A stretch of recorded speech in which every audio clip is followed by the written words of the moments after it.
Tuile mai chapter 2 chiar chun zamang apa chuan min mel ral rala hoina lam tur hriat a har du ngai mai kapu chuan lo leng ro in va fel ve aron ti ta hlawa ka tho huai mai ma se ms naw la ka chuan in thla son chulana ni ms chuan siam thingpui rum sakla ati chu ms naw chuan engin nge ka lumang ati bak deuh hlara apa chuan o kha thingpui lum na kha ati chuan siam chuan tuyan du hlai nem ati deuh maka ka then chak chaka hongal wang mai chu ka duwa apa chuan a ho mai an fiam thu ve ni kha atia ms chu lo noin kan naw te hi chu boi thla kania ati liam maya dik tak chuan kan thiam lo ni chiang sia in thla thuna na du ngang mai kan ngoi kar renga thingpui chu siam zawa ms chuan min ron pe a noi sei pa chuan tui manga kan lumo tin amo sa chu mel rala kan noi suk rengot ma se an lo fel phiana kan ri dal dara kan in fiama kan hlim ta phiana anu te po chuan min nel pha jok ta phian in ka ria kan ho to chu step bul thleng chu min thla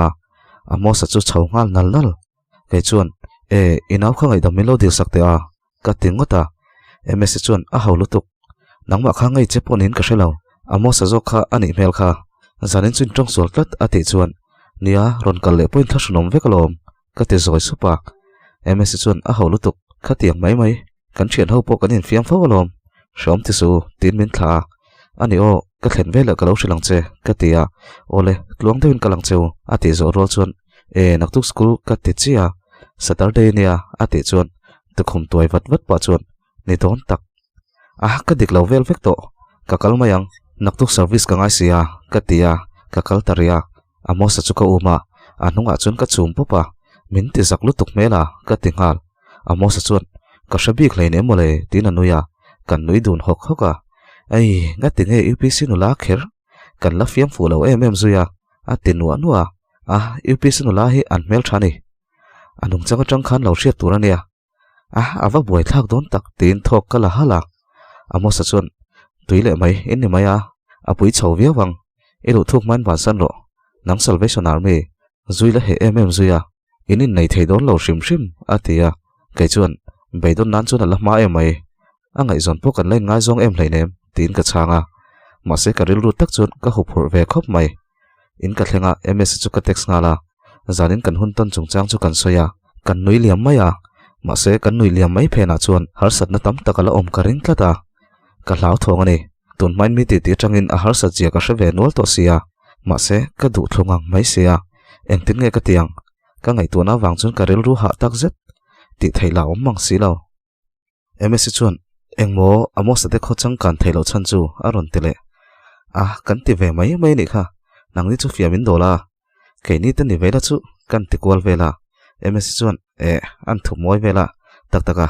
enga ma ka ngai lo tak tak ania i lo ngai tu zui vak nge tilama kha chuan kan zau ve te mai nia atia ole azia lo tak tak ani ka ti shama zan rai tak thlan kan in text nu chuan mut ka tuma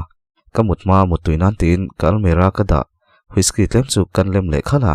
kamutaria zan huna liama jing dang ang bukin ni ron lang le suara jing tin mai kai thok ani ve che hi pathian khongai na wang lew ani ti hre pathian tan hin hun kamang lo ve ro pi mai sia engponi se hannung ve mup zel teang amo sa chon min ron kol i ron kal don toem weekend aron ti nang te chu kar ti ra tangin i weekend char lom kalau ti vata chulamani lo tun kar te chu ka weekend kha lo kha thil tui te ulak na tur ka hriao i ron kal donem ati chuan don lom ni la sang ka ron thlenga ni mai ka tia kan siama service tur chung ka chuak chho leta ms chu message kan hu chia zuks boka te chuan ni leng chuan kan service tlai lama weekend dang ang bokin phunchong lama kan tlan thla ptc peng bula kan ni na chuan kan luta lavia ma se anni in hi kan tlang nel ve na nia kani hi kan ti mai thrit kani chuan tunkar chu mospi aporon langkhat khop mai ati chuan amo sa chu lo hoi cham ve lutuk ka ti reng khamo tunkar chu ka dai ka ti kha alo ti kai chuan ka oi lo lutuk in lamas to ka nei nyang chu mole tin kala chang ram kan du thok chuan kan khul le kan ho chho le ta wanga kong la ka chuan taxi khal pakha thian min lo danga hon kan pe tura min sai du chuang hau lo taxi driver chu dinga aron chuaka amo sa chu ron rek nola ka scooty chu ka park tha so ka phai ve ngala zonga engei ron re ringota tin ka rek let ve ngala a passenger te chun ron chuak ve ngal min ron tham rona amo sa chun min ron pui ve le an taxi a chun lo in no tam hle hi lo nia min khoi ron ta midang chun min lo en thup boka ka kut thla khau kha chu an sil ve viawang kai ni thian tun pok an sil e mai kuta tamma ma kan he lo lam deuh chu ni amo sa chun I ron por ma theilu tuka a ron ti kai chuan an ron rek ma sa che ni kha ka ti ve boka o chu pon in se thaza in soi ka tuma lo mo a ti chuan thaza in a dai lo ni kha ka bekarim lutuk ka tia ka nui suka amo sa chuan min wa hanin chan lo deuh ve mole ana lai ber pho ka shelo ya ti in an nui suka amo sa in lo lama chun kan chawa tlem chu kan ti bel le seka ms chuan min ron kola rui lo mel tokin ka oma ka mai te ka wa phia a fel fai thayang ber chun ka changa ms chuan hei ken khom ka bang chia nangin khomem aron ti a zanin chu khom lo mai ni hi kan service reilu tuka ka ti ba deuh naka ms chuan I tong chu awan ban char char ve ngati nge aron tia a signal wang aniang ka ti ringota ani chu naktuk chu in khoma ngai kho aron ti zom le zata a sunday hi chu ha chon na huna hin kamang thina ken khom ngai vak lawa ka ti ba deuh nia ya ms chuan I honga I mu nga langa I ha dam man lutuk in khom chung rei hleinem hei in ka thleng phone ka dao hola I ho vele min lo call donia atia chenpa ka ho ngai ka ti deuh thut amo sa chuan o hei pola zo lo hi kan ti zo photang chu thil shlu cheka nga sin ati po chuan ni danga kan soi donia ms in ron phone a ho turin min ti sia ka ho mai angai tlat ka tia amo sa chuan va pa ta lo ve tin min nui so viawa du ber nei nan chuan a pa tak tak thailo ni hi ti in kanin lam pan chuan ka tlan le ta wang wanga in kalu chu ka chung ten khom bang chu uniform nen an lo la om kim thapa in rin na zana chu tianga ka ho ma chu makan ti niang ka hau chuan min lo ena enge ka ti ringota ka u chuan I perfume chu ila thak chung na nge I perfume man hi arim tui kan ti lo alo ti zoi deuh supa ka pa chuan I varon ho ma ve tun kar chu ron chhun tur de nei do nem a ti thop deuh sapa ka ngoi renga kanu chuan chopa ei toim ni I rim chasi vain bola chote vai te poisa chu ron chung veng che a mang na berenia I lo hi kan mu kha te mai alo ti ve buka engtin ma ka chang lo ken bola chopo chu ka ei pe chuang lo ruma chung ka luta ms chu ka kol ngala hei horoi ti sia in ka thlenga ken bol ngala karon be ngal che tin ken report thapa ms chuan I fel thine ti kha chuan yom ha dam mananga naktuk chu in khom man to ngei don kha aron tile nia khomang ba se kakal kha chi ken thasung ka ti chuan a hawe in thasun na tur pakhat ma omlo thil thatin in thasung ngayam ni tin min zot leta ti than lo lamania no pang Sunday school ka graduate no khan ka chol zui deuh khani maya a khat ve e mani te ka chang chu anui hak haka e boyem engei ti tin ka zot lea boy lo ve hei principal ron kala kanin koma ati chu ka thik ngal le a in principal hi nupui nei lai ti mo ka tia ka ti chuan ni e nge aron leng fo lom ati maya angai zong che hi ni lo mo tin ka zot lea iti om ang lo e mai aron leng mai mai ni hi kanin komanga a ho huna ka lo bedon chenia aron ti school a poinin mu thin reng sia inin kom reng fowa ka ti le shama ka thi ka ni ti chu sathiam to nge yang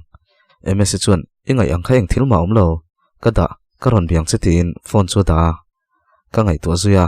an principal hian a kher renga angai zong ani chu ka ring viang mai ma se ms ro mai che zom takania chu tiangin mi pa ngai zong hau lawang chu ti ro chuan tun lai mai che hi chu rin lo ang deuh hian an lo om le thina rin ang ngei na nom thin boka ka se thiam lo ka boi noi mai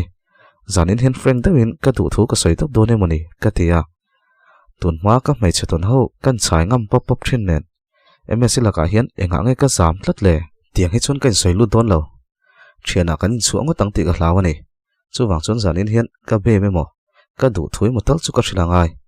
darson pakhat vel chuan imu to em hei a ho chia tin min ron teksa ka reply vak avan leng rei ve a ka ti chuan ron nuin ati dan thinania kei po hian a chang chun kanin thin inin te chuan be thalo mai la tin ka changa han biak that lo ngot kha kan pu te ni ve sia chu lawa kanin jok chan chu an nu pa hi anin mil lo ve lu tuka ama jok hi ron tlan taw thina chu a ron tlan taw fo chuan a bai sei chani lo mo ka ti chu I mol mai a nawang tak takin lo min en kai point uang main ka en boka nang ni eng ko than ngai ni tin min zot da ya ka chang se ang reng khop mai a chan chu an ngai hlut le an da poi mo mai tui baptisma practice ve ngai lo kan nia chu ringot po chu an ni le kai ni in rem lo na tur lian takani I shemayang ka ti ringot nia kala shemayang chu ani naktuk chu in khom ngai la thla lo lang che o a ti chuan thla khera ngai mi a za thla ke mai a ka ti po chuan in khom ani ti shet ka du lo mo le a ti tlat sia ole ka lo la don nia a ruk thayang berin tin ka changa kanin text reng lai chuan a re wanga amuta ni ka ringa mutui ti message no chiain ka mut san beta zin ka har chu msc message su la oma ka phur lutuk ka hong hal wat ni zan kha ka lo mu hil da ya zan men rei hi ka thei lo lutuka a ti chuan a thadai zo ka nei chu tun lai nu la te hi chu zan hin meng rei thin lutuka ka ti chu tun lai lo viawa min ngai ni mo a ron ti chu tiang lampon ka soi lo ka ti le no ani po chuan tak taka irin ain ka tun lai lo wango I mai che dream thin nen chon kan dang lam viau mai thei nia atia kai chuan mai che dream thin po ka nei chuang lo kai chu ka omom hian ka om to pa ka ti chuan hai ka boi lu tuka sunday tu khi chon kan boi thina mo in khom bana ka ron be don chenia atia in khom ngai tur chon min ron ti boka ka hupur ngang mai in khom top aya ka hupur chu ka chung te ma in khom tur ka hanin siam vel tur chu ni ka sunday dress om na po ka hre to lo ka khoi lo na hi rei ve to a cho kan ai khama dar kwa vela ri ka chang chuan ka chung te chuin khom turin an siam ha sang thok kan la hala ka hupur rul tuk kanu bula chuan vakalin khongai ka uniform ka wat ti chu ka pa poron hoi zuk mai enge in khom don em ni aron ti ho a khom ve don ni hi ka ti maya ka u chu ron phaya mo in khom don mo I form chu re thailo ti kaya kan ta na po ka hre to lo ka form pakhat chu ha mai ro aron ti sia ken ka lo be ngal don nia I form tur chu kan thui tir don nia aron ti zom zata ka pa chon tempula po khana umang ka lo bianga I han kal don nia in khom hun hi lom kan nga lela kan chan thup ni tin an nui su in ti dan hi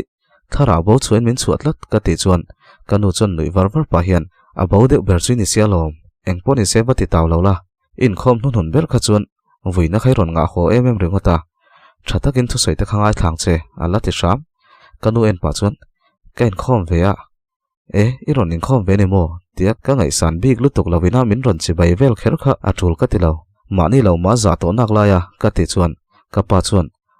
in khom khan lo mani mai lom alo ti ain lak fel thak e mai a kan ko thana nia kain khom mani mai ka ti chu kanu chuan phun chiar ni mai chu min tia kanui suka ka u chu ru ma chun ka zui phaya a form pakhat jok chu hain kain siam ve sat sata ka khor tut mai in thlashung deuh chuan biakin lam chu ka pana atlar hnung bera ka thua aruk thayang ber chun ka han selfie ve a kan ban ve le rang takin kanin lam ka pan ngal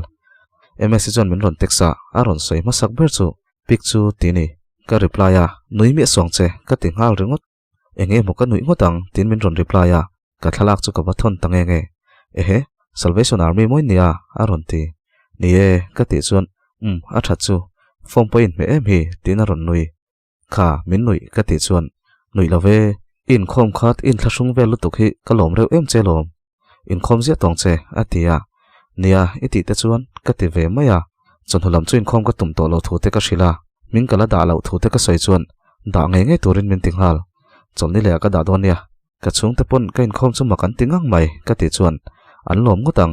in khom zero ifel lutukania kai chu chon hu ken khom dona hei thian ten ron lut khoma nakina kanin bedon nia kanin biak zo tanga rei vak lawa chuan amo sa chuan min ron kol kan sunday don lo mi aron ti na kain khom ka bang chi ka ti chu mo engi om zia khovela top don naim ni tin min ron nui so vel lutuk itan ka wa tong trai mole ka ti chuan lo tong trai velte misol tong trai na ngai thathin an ti ni lom ni atia kan nuya karon chawang inai mi ka ti ngal wata don lom ni la sang ti anui hak chuan min chang karon chaw ka tia kain thaka amo sa in lo lam pan chuan ka kal ngal amo sa in ka thleng chu an kom chaka ke kor bul ha moza sai bun hawan lo om khom thapa game san lo khel nin ka ria ke man mo chu ka tlan chak deuh bok nen din ka tum chun bula chun ka ding deuh dota an zinga pakhat chuan zonga min hulo mi aron ti rum deuh chara ka thiam lo ani chian em awang chuan sorry lutuk ka ron man mo lutuka tin ka right chu ka hung thamol mola two wheeler taxi khal om tok lekini in mol riau aron ti kher chu kalom lo viawa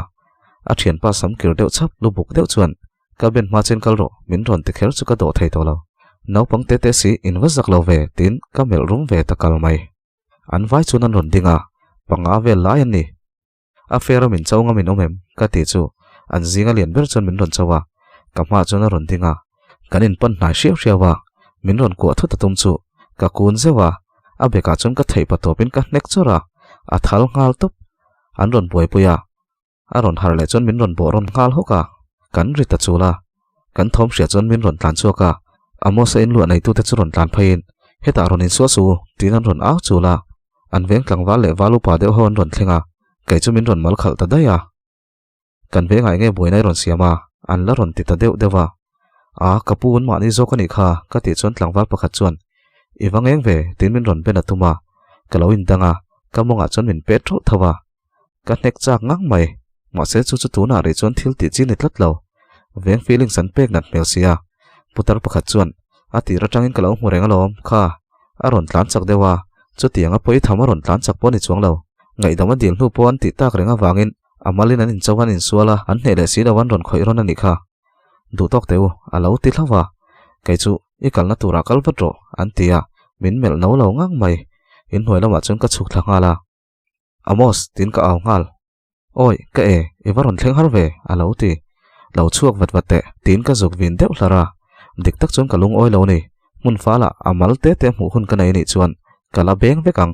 moza sai ho hi mi sual ron an thrat riau la thin har deuh chun ngai ni tin min ron ben tum tu kha amel ka hrerai viawang tin ka phun sapa amos chu ron chuaka komchak lama thom ri vakhai nge a iron shemanem aron ti sheman lutuk kanin sual ni kha ka ti chu ameng phok sha awa ha thlak thin tak tu ten nge ati zom zat tu tengen ni pok a hrelovea tleirol panga velan nia moza sei lu buk samkir ho mole ka ti rol chuan eliza te ho vel nge monile in chung te wifi mang hian komchaka khen game san ron khel thina ti na check lak laka kai chuan an ni ngei don chu fair fight an pai chuan kain pai reng ti lo hril don ania min ron kaltama a za thla khop mai in nei tunu ron chuaka itana in thla shun omangem ka ti chu thla shun om lawe an ni thian ho hi chu kan hre chiang lom an nep don nen khian an por ve rewo mo mi hian khin thaman ngai lawa an van nei mai mai lom nang anga mol hin tong khata an la van nei ni khi a ti kher chu ngoi mai mai te khoimo izusial chu ka ti rol chuan 8pm chu ron phor chuak hay ai chun steak po ka du fe zok ka ti wata du thlang thei ni lo ke po mi min pek tho ni hi sipai thian nei hlok na atia anui warwara ani khoimo inila ti in ka thuwa kan lem du na kan ti mol mola min ti boy tu ta chungchang chu kan soi kaya ken soi thin rima ka han en le ngata an lo to lo hlova lo se zong kan ri le hatang thil danga lut kai zelin ms chungchang chu kan soya amo sa chuan biak po kain thlasung to ati chu enga mo ka lo ti wata o mani zana kan len tuma ka thu soi kha nui suk pa chuna tia a haulutuk ms te chu a zaw lutuk anaw kha kan tlon dewa ngai ni mai anu le pa po chu tin an khir mel viau lo kha ti pa chun ka lem le khala amo sa chuan thian pa kai chu thain dom viam ase in kal thui man ban san dei la ka ti aron ti ban deuh chara ayeng wangot chuan mo anh ngai zon pol om lawa han ban san tin kanuya ani chun thu tak mel se thian an chung kwa kha ko shanen mang takani don sa nangla i phak ang tok to ka ko shanen mang lo chuta kara loin mang po ni la ko shanen ang lo lu tukin ni na hian in la buai thawang ati chun ka ngoi wanga nia achang chun ka ngai to ve thawa ma se kanin kara mangai na piang ani phot chuan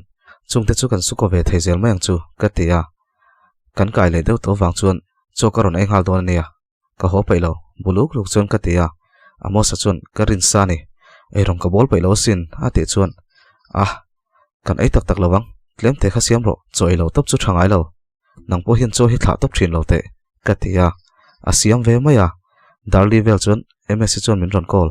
ka kai deuh to lu tuk chuan ka lamai ngam lawa amo sa chu ufar kha off te ka ti chula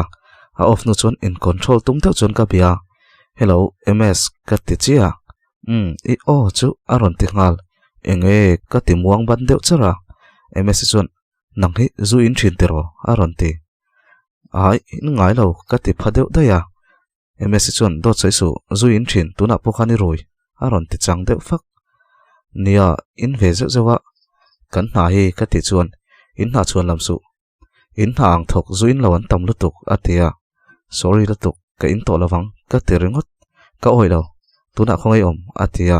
hay amosina ka kalluka ka ti chuan horo in khoma ka lom ve emema ati zoi sapa nia ka ti palani kan lo ti than to nia sunday ta hi chuan han ti lo hi har ve a ka ti chu ti lo tum tong che nak tu kha angaya khan min lo lam don nia zu thing rim khai ron nam ve chuan taxi dang ka mang dayang atia phone chu da mak a van chi lo tak score lo thei ve ka ti tham de chu ka amo sa chuan a ho lutuk mai che sang sang ngai zong nem to kha tiang anga strict vel chu ini pui chin ni lo chu lawa a Chris lutuk inin kop thei chuang lawang chu wang chon ban san ro ka ti chu a ti chu chura ni lo ve ka tum don mi tha hi ka phu ve tho lo ka ti chuan mi tha phu anga in riat chuan nangpo in siam that ve phot angai don ani chu a ti char chara ni e nak tu ka tangin zu ka in to lawang ka ti chuan ka thian pa chuan min lo en ho a ke chu ka ngoi wang wanga ka thian pa en chuan ka nui su ka tak deuh deuh chuan ka tia kan nui dun hak haka amo sa chuan isim mak thai chu ka ring lo ve tin ano chu doma ms in hian han ni photila a hriat mayang ka tia kan enang chu tin min challenge le a nia tun ma point ngai ka lo tum ngun to a to pa chu na nga ya buk ka let le a min thra chianga min ring lo vel vek to ni a om ve reng ani chu ka ron ai lo mayang ka ti chu mo chu min chum tir ve te a bu fai te hi to sin khoi tu na ai mayang atia o la min lo somole ka ti chuan mi pa chuan a min kherin ai lo tur koro vai khat ve ve tal ayang ati chala a ngoi te ka chak ngang lo ni idanga karon ai mayang nangpo zuin hian chu thang zel to su ipuma chiat phang ka ti chuan zuina chu ai le zel a rui dana diklo ati ban chara khoi ani ingai dan te la hi dikhi moi ti ve tlata ka ti chuan dikhi mo a trong kam thiam thlak lo thei ati chu kan nui duna dikhe mo hi in ti thin ka ti le a kan thau uaya ani I han chuak do ni la ti in kan chuaka ke chu ka in tam vak ngai lawa ka rui chenga em lo amo sa ve thung chu a nghen chana ziron tiang chi khania kan chuak chho chu mel ho chu lo om seo ka ti vong vonga amo sa chuan a ho emai kal mai ro a ron ti ani thian pa ka kal tak tako ka tia ka scooty chu ti nun ka tum vel mek lai chuan a ron fai fuk le rai to a rui lai po hian nula hi chu hriani ti in nula chelo mule to ni karing ka va en vata kan malam chu kok zuka ka hoi phei ngal wat ka nui ngal su wow avan nal ve ka ti chuan ka bula mo sa chu ron thleng phei le ngal chu nula chelo ve deuh chu kan zona ron thlenga amo sa chuan hai thianu alo ti le man chu nu chuan in thing tina le hoi maka akal tlang hal nal amo sa chu beng popin iti za thlak thei emai ti pa chuan chu nu kal liam tur chu ka thlir zui vongvonga amo sa po chu ti ve bok amo sa chuan aron kal phei tira tang khan min du don lo ti kha ka hresa hrim a haw emai ama lo po min du lo tun tam emai a chapo vak thei ni lo a ti chu ka nui suka a jok zama che I noi tat kalte tin ka nam sona Zion fanu zu nai waya mi hi en sang hal riau inung chang nei in ram lo ka ti kha ala ron ti lom loma luto in chung nu ron chuak le nge ka ti chuan ole unau pa aron ti le sham kal mai te ka ti a chuk thana na a kal bai tha sui suya Zion fanu te phun supin ka nui saka amo sa hi zong soi tur hi hre ve ni in lam pan chuan ka tlan zela in ka thleng chu ka u chuan I perfume ngai bok chu in khoma kan lo me ma in khom mi banga I han in khom le a buai thla ka ni a ti muang ban chara ka pa chuan bible chiar pa chuan lom chu hi van rei lo thin em tin bible chu chiar le ngal kanu chuan eng hinge munang kan en kol na hin kan ti dik lo ni don ni ti em mai sual mai ni shem huna khini o zong enge oma kal lo hlaw ni om takai sual ngar ngara aron ti ani nom karon hot la in min hawa karon ho ma la in min haw boka tin ru ma chung ka luta ms chu ka kol ngala hello ati rol de tho chuan hei in ka thleng halo ka tia iti thai zanin khom do nem aron ti ngoi ro ti hi chuan achi lawang ka tia MS chu ngoi wang nia iti lo mele ati sapa chu ti mo katilo kan tirngota iti chu ni kha aron tile nia kati ve zeu tin ka chang le wata zeu lo aniang in kau shan nen phei chu na vain rem lo tin kaipo kain tiama rui thei thil ti chu ngai zonga nei lo ka tumbur ati chuan kaipo kati ve ringot MS chuan a ve ngota tin anuya rui thei thil ti ngai zong nei lo ka tum ve tholom kati ve le ringot MS chuan chu tianga rui thei thil ti du lo chuan nang poi ring ngai angai nei chu tin min sil siam siama an ina phei chuan rui chunga leng hau lo turin min sil mol boka ole naktu ka chuan keima hian mi thari mutuang kam hoi mol kam etanga nun bul ka tan thato don ka ti chuan anui suka ole hei chokan ei trepa zana leng chuak lo la in khom bana ka lo biang che atia ole I thu ber lom ka chung te kain kal nan tir makang tin ka changa ole tin anuya phone chu da a ruma ka wang nu chuan ka pa chuan tirole Sunday tlai inai om ve chun chuan min ron in khom pui vela aron ti supa ka va thau chuaka an thu soi chu min ti chan ngar khop mai in khom rai du ngai mai chung in khom kan nei zo chuan chu kan aya ka u chuan pa ngai deu nung te tun lai phei chu thi thut na hi tam sia in suala nom la hian ming hriat tur hi lo om ve sia in en fia chu ngai ni ate chuara chu ei tui po har ngai mai tin ril tram vak lem lo boka in khom turan kal liam sap nu chuan amos chuan min ron call bro IGN ro Jens Mara life le tonia aron ti ani mo tin ka IG a chun kaluta bro kai chu hetiang en thei ka ni to lo sorry tin IG tang chun ka chuaka amos chuan iwa han over tak milemini hi tin a phun bulbula naktuk lama kan hun man dan tur te kan soya phone chu da dar somvel chuan MS chuan min ron teksa ka thian ten ho che kanin hi thian te ho ron lu khom na nia ka man mai thin lawa ati chuan a thalom imudon toem ka ti ngal wata kai chu zan hi kameng rei thei lo lutuka nangpo mu mala pathian thu te khangai thala naktuk chu a thing rim nam lawin min ron hroi don nia atia ka message po chu reply to lo amu hi le to ni karing lalpa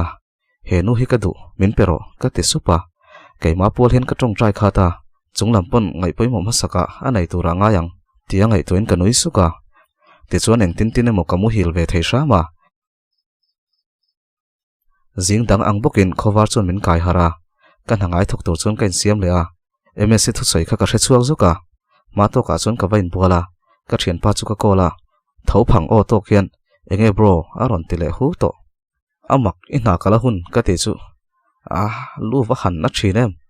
weekend ni le ngal mai se monday hi chu van pe om lo thin tak ati nung nunga in siam ro kai chu stena kom rei man don lo MS kalam don tukin jing chu kan free zan teang ka tia amo sa chuan kan ta tur ni lo chel thei ngot ni si lo aron ti jing kara lo en ro I hremayang ka tia phone chu ka da MS te in lampan chun ka kala kongla ka passenger ka mu tak le kalanga mu lo le stena chun passenger la ri lawang ka tia kan sten lampan chuan ka tlan chawa ole khati zong khani sela angai thak kan nuamem ka hrelawa ma se ngai thak lo nuam vak lo ni pon ngai thak nuam ti pani khat tal an lo om ve thaya min han ser sak le ula tin ka thon thu hi mi ne na kha khin tla kan ni lo ti in shet kha keima kha min lo kha khin ula tin angai nom vak lo ni pon soi sel kha hrela ula tin WhatsApp group te kan siama khamia khanin in ngai dan ten soenga tin private pon ka number te ka da veka chutiang zok chutiang chu ni chutiang tur chu nia te in lo ti thinanga hei oi om lo de kha chu ngai thla ka nom lo tin mizo culture lo lutuk ang te kha ka du chi lawa tin keima hi ka cheng keng lo ve boka thil hi ka hrelo ve emema tin covid ma kha aizol ka om hi ni mai aizol chanchin hi ka hrelawa aizol chuwang chon location hi chiang fakin ka ziak du lo thina school kan kal ve la ya aizol bo ro le tun te chuin ang to lo lut tuka kan te ve le tu sei phun du zel in ti le palang kan du to ka in pai chon lo se ro